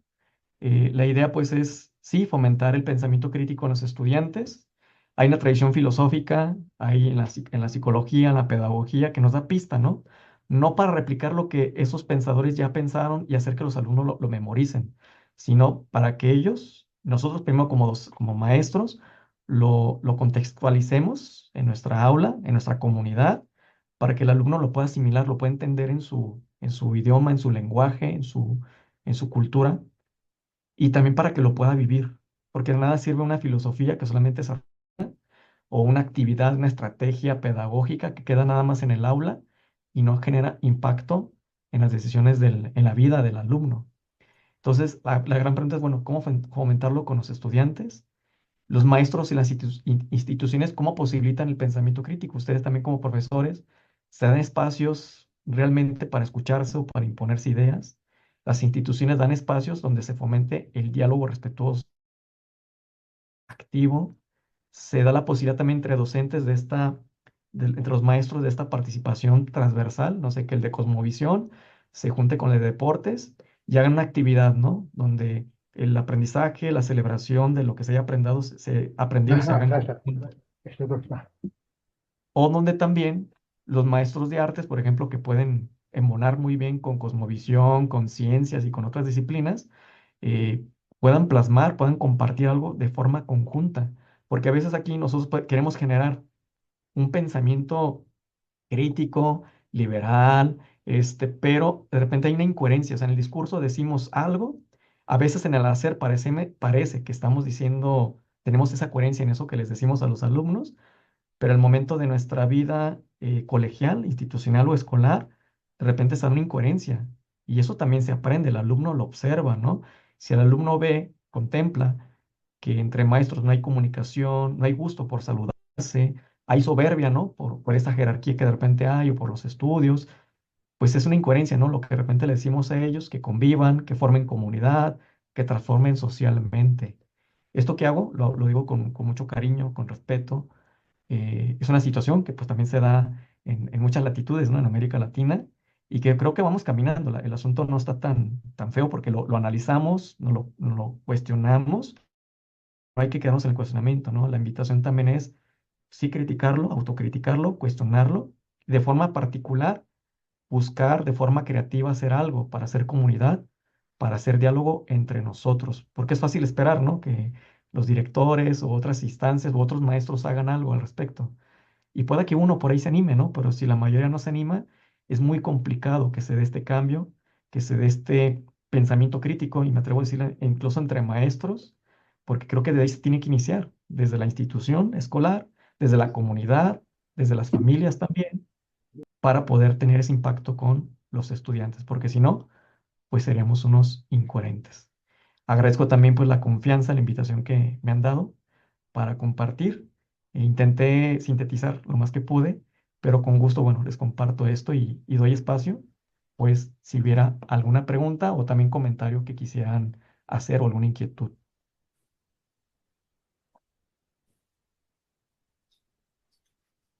Bien, licenciado, aquí le habla la licenciada Vanessa. Un gusto, licenciado Jorge. Está presente todita su ponencia. Bueno, el licenciado Quiroga ya tuvo que retirarse antes, pero bueno, realmente me agradó muchísimo, mucho.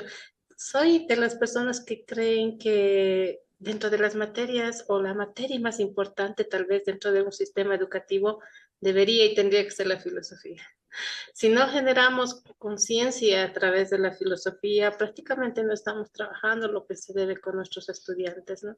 Y una sociedad con conciencia va a necesitar de hacer este tipo de trabajo, de tener estas actividades metodológicas para generar la crítica, la autocrítica, etcétera, todo lo que nos ha mencionado el día de hoy. Realmente me encantó y estoy segura que todos los maestros también presentes, por eso ahora les invito, queridos maestros, hagan preguntas, consultas. No siempre tenemos un ponente con tanta experiencia que nos está hablando de lo práctico y también de lo teórico, ¿no? Para poderlo también aquí aplicar en Bolivia, que nos hace muchísima falta, como en otros países latinoamericanos. Lo pueden escribir también por el chat, no hay problema. Pueden hacer sus preguntas por ahí o participar directamente.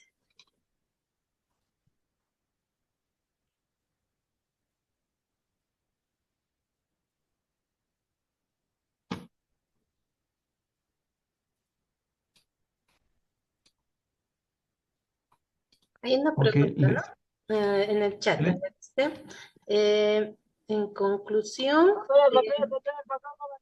ratito, vamos a poner música. Ya. Nos dicen en conclusión, ¿cuál es la enseñanza de Nietzsche? Nos dice la profesora, su pregunta es de la profesora Tania Verónica Choque. En conclusión, ¿cuál es la enseñanza de Nietzsche? ¿Cuál es la enseñanza? Ujú. Híjole, Nietzsche habla pues, de diversas cosas, es polémico. Nietzsche es uno de los pensadores de la sospecha, junto con Marx y Freud. Freud igual lo menciono porque mucho tiempo en la filosofía se exaltaba la razón y la voluntad, como que era lo máximo para que el hombre progresara y avanzara. Y Freud sacude con esta propuesta del inconsciente, ¿no? Algo que escapa a la razón y a la verdad.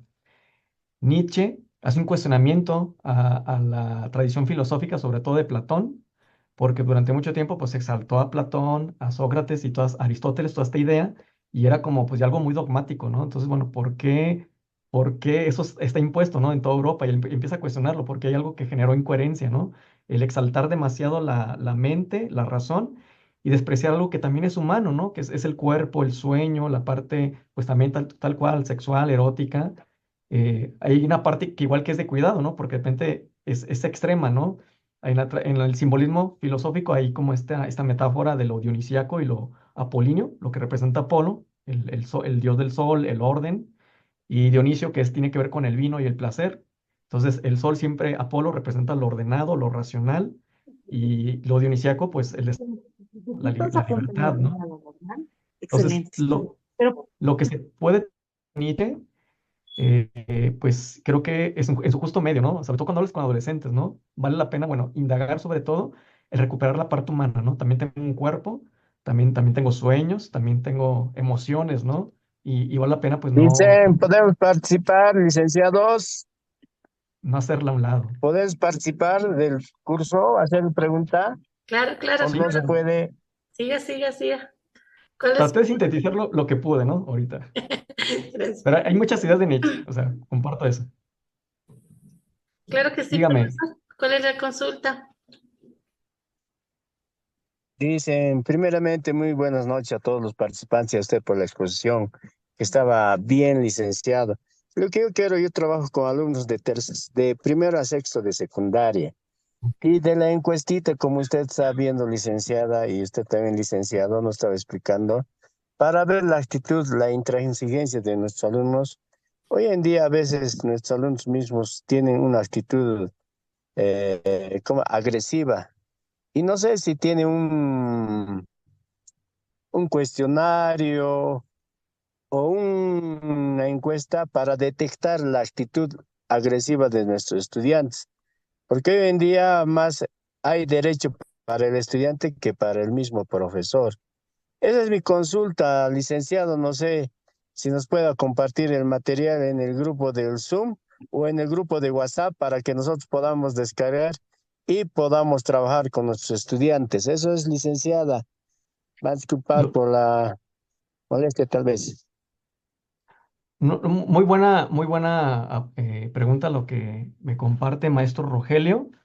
Eh, Más que un cuestionario, igual no lo tengo aquí a la mano, pero tengo el contacto del doctor Abraham y con gusto, en el colegio donde actualmente estoy, colaboro en un equipo de prevención de maltrato escolar. Si bien desde la psicología, pues hay test, ¿no? Hay este riesgo cuando se implementan los test que sean mal interpretados o que igual, en este caso, los estudiantes, al saber que están siendo evaluados por medio de un diagnóstico, de un cuestionario, pues lo contesten, ¿no? Le contesten lo que sea, ¿no? Docente. ¿Qué es lo que implica aquí? Implica primero que institucionalmente, no sé si me escuchan, ok. Implica que institucionalmente eh, haya eh, una organización entre ustedes, un apoyo entre docentes primeramente, junto con su directivo, pues un equipo de prevención de acoso escolar, ¿no? O si no le quieren llamar prevención de acoso escolar, pues un equipo que promueva la sana convivencia. Creo que partimos desde ahí. Los valores, creo que cada escuela también tiene sus valores. Muchos colegios los tienen en un manual, en un reglamento, a veces en las paredes, pero que no quede ahí, o sea, que busquen estrategias creativas entre todos para fomentar esos valores, que se vivan y no solamente que lo vivan los alumnos. O sea, creo que aquí es también horizontal, ¿no? Que también los maestros lo vivan. ¿Cómo hacerle para vivir estos valores, ¿no? Y ya a partir que se vaya, eso no es de un día para otro, o sea, implica pues todo un proceso, pero hay que iniciarlo, ¿no? Si no se está haciendo, hay que iniciarlo y lo que se puede hacer con los alumnos también tiene que ver con el docente, el maestro que está en primera línea en el aula, porque puede haber este equipo que ya lo implementen, el que está para prevenir el acoso, la agresión o el que promueve la sana convivencia, pero creo que es responsabilidad de cada maestro que está al frente del alumno en el aula, que es muy complicado, no siempre es fácil, pero él es el primer responsable de ir promoviendo con su ejemplo la sana convivencia. Y si él observa, detecta que un alumno es molestado, pues tiene que intervenir, ¿no? O sea, pedir apoyo, hablar con el alumno, tratar de tomar evidencias también por escrito, ¿no? Hablar con el chico que es afectado, desde cuándo lo están molestando, y reportarlo, ¿no? Con la autoridad escolar. O si ya hay un equipo de prevención que atiende esto, hacerlo, ¿no? Y si no hay ese equipo, pues promoverlo. A veces no siempre se animan a promoverlo porque parece que implica más trabajo y en realidad sí es más trabajo, pero a fin de cuentas beneficia a todos. Entonces yo creo que sí le puedo compartir, hace mucho implementé pues una estrategia que era de Bueno, primero para tanta y maestros, pues para decirte que no voy a poder y me han dicho pues que era para maestros, en la cual los maestros se les pide que observen. Entonces, el maestro primero es complicado que intervenga si no observa a sus alumnos, si no pasa entre los pasillos de las bancas, si no los escucha, va a ser complicado que un alumno se anime a decirle cómo se siente. Entonces, creo que primero se empezará a ir por saber observar, ya que se observa, saber intervenir, no sé, intervenir por intervenir, implica intervenir asertivamente, adecuadamente, y si no se sabe, pues pedir la capacitación, porque no se da en un día, ¿no? Y también, pues, que exista un equipo que prevenga el acoso o que promueva la sana convivencia, pero que ese equipo lo apoyen todos los maestros. La primera línea es el maestro. Entonces, lo que yo, maestro, le podría compartir con todo gusto por medio del doctor Abraham, mandarle estas estrategias, lo pueden hacer primero para maestros y luego para alumnos, donde se hagan preguntitas. Yo les puedo dar unas, pero ustedes pueden hacer otras de acuerdo a su contexto, porque aquí hay un contexto en este colegio, pero entonces en el colegio del maestro Gerardo o de los demás es distinto. Entonces hay que cambiar las preguntas. Las primeras preguntas son para los maestros y unas son básicas. ¿Cómo me siento hoy? ¿Qué observé? ¿De qué alumno aprendí algo bueno? ¿De qué alumno me sentí incómodo? Pero que aprendan a observar, ¿no? Y ya después vienen preguntas como, observé que un niño estaba aislado y luego viene, ¿qué hice? Y más que regañar al maestro es primero que tiene que haber un maestro que organice esto y saque, o sea, ese papelito se lo regresan al que organiza esto en un frasco, en una caja, y él vacíe las respuestas, ¿no? Para que vea qué es lo que están observando los maestros, cómo se está interviniendo, y a partir de ahí, de observado el problema, de ya saberse cómo intervienen los maestros, ustedes como maestros en ese contexto diseñar una estrategia para actuar. Yo creo que eso es lo que le diría, porque si mandamos un test, el alumno lo manipula. El test en sí no hace nada, te va a hacer evaluar algo que posiblemente sea verdad y no, pero lo que importa es prevenirlo e intervenir. No sé si contesté de forma adecuada lo que esperaba, maestro.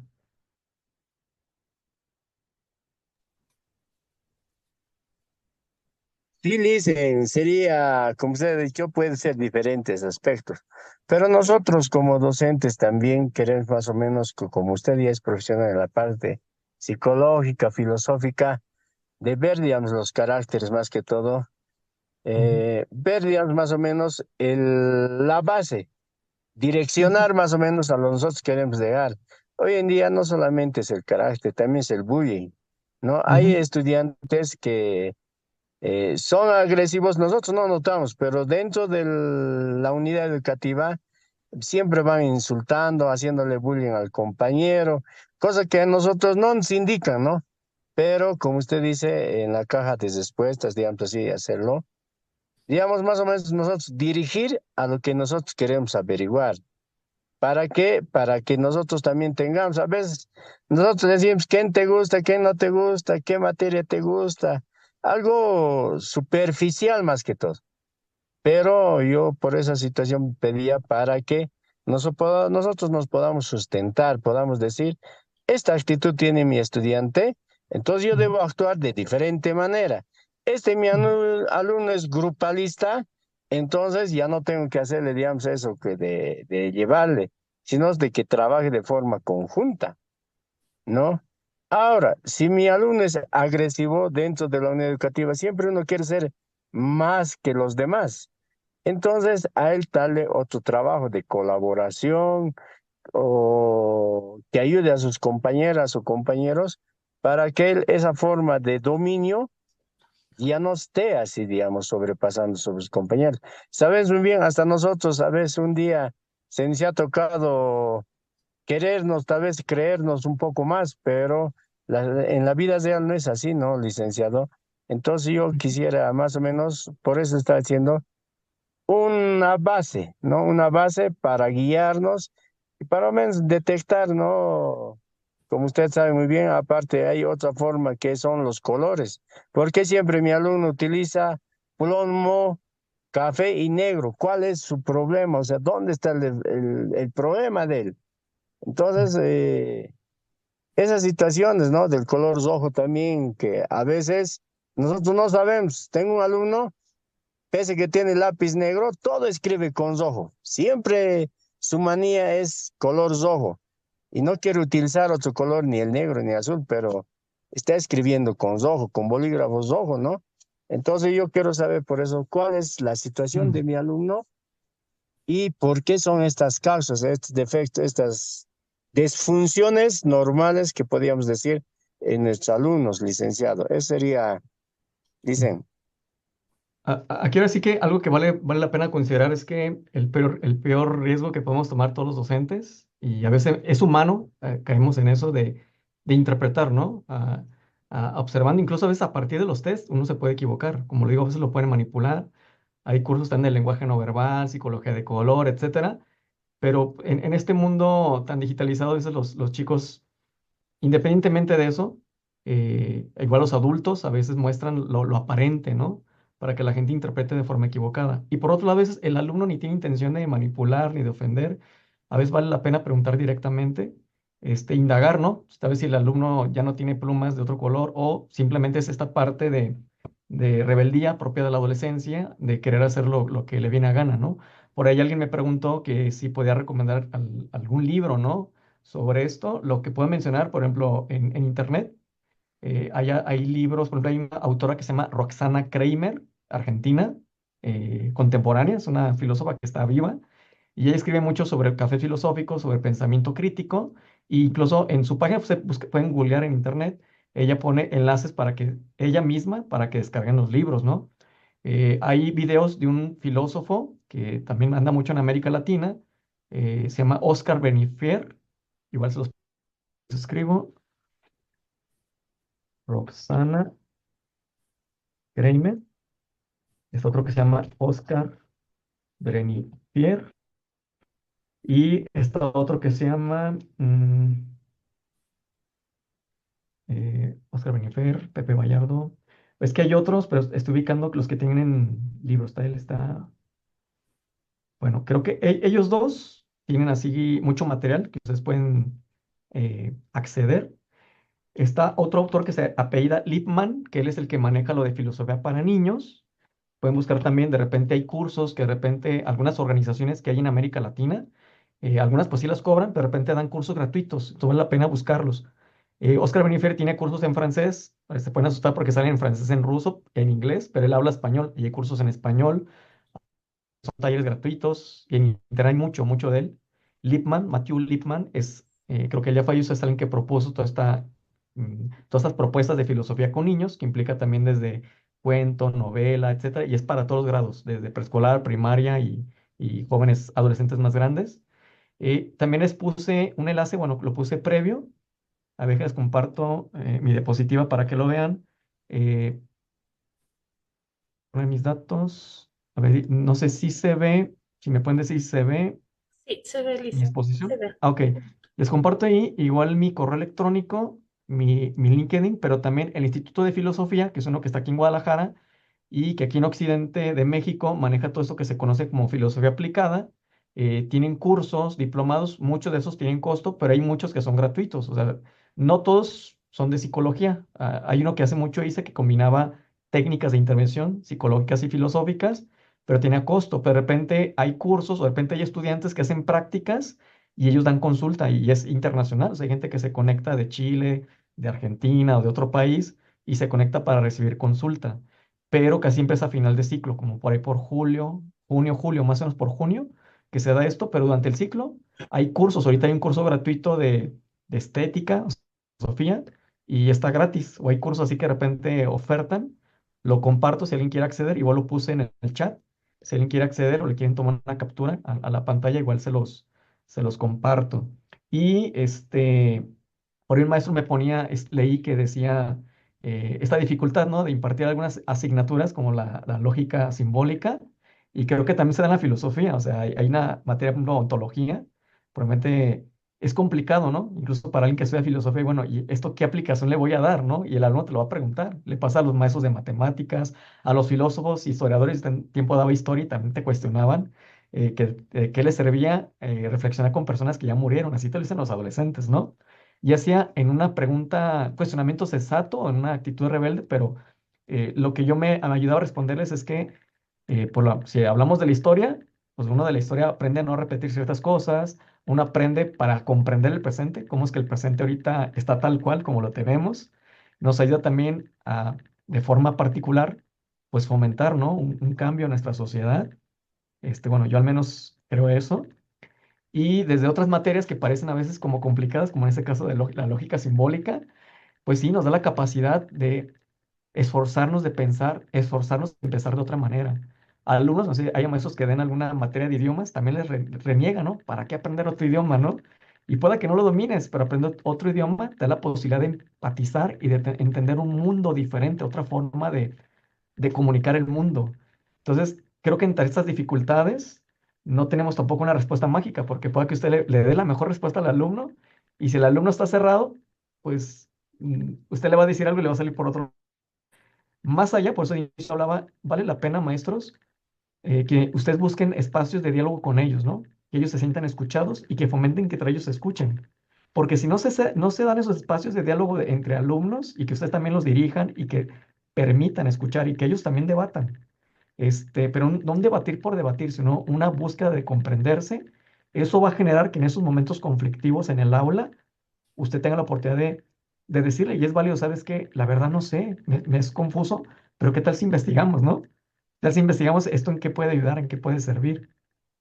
Y lo que sí me atrevo a decir, este tipo de asignaturas que de repente los niños te dicen, ¿en qué me va a servir sacar la raíz cuadrada cuando sea grande, no? Bueno, al menos, yo tengo un niño de 10 años y a mí me sorprende porque es muy bueno en matemáticas, yo nunca le influí en las matemáticas a ese niño, pero yo lo que veo bueno de este tipo de asignaturas que nos retan es la capacidad y el esfuerzo de buscar solucionar problemas. En la vida nos complicamos, a veces en la vida no se nos presentan matemáticos ni cuestiones de lógica simbólica y nos complicamos para resolverlo y ya no nos esforzamos, evadimos, escapamos o nos violentamos, ¿no? Entonces vale la pena ser creativos. Entonces creo que es la oportunidad que tenemos para pensar de otro modo y esforzarnos. No sé, igual maestro, le digo, no es una respuesta que le diga es la verdad, pero es una respuesta muy sensata. Realmente muy, muy interesante. Bueno, hemos llegado al tiempo, estamos justo a minutitos de concluir. Muchísimas gracias. El agradecimiento de parte de Psicoeducativa, así también de la CONMER, la Confederación Nacional de Maestros Rurales de Bolivia, licenciado. Esperemos tenerlo en otra oportunidad. Nos ha dejado así a medias con ganas de más. El tiempo es muy corto, pero muchísimo cariño desde acá hasta México y bueno, a los maestros avisarles, ¿no? Que vamos a pasar todo el material en el grupo de WhatsApp, no se preocupen y los esperamos también el día de mañana para la siguiente ponencia. Muchísimas gracias, licenciado. Pues un gusto, me conmueve y agradezco también el compartir pues esta pasión por el conocimiento, por la sabiduría, esta alegría de formar personas de bien que transformen la sociedad. No estoy físicamente con ustedes, pero estamos pisando el mismo planeta y hay valores comunes. Entonces les agradezco también la confianza, la invitación y pues sí estamos en lo mismo, en otros kilómetros, pero en lo mismo. Muchas gracias. Hasta, licenciado. Vamos a cerrar la sesión. Muy buenas noches, estimados maestros. Estamos en contacto. Hasta luego.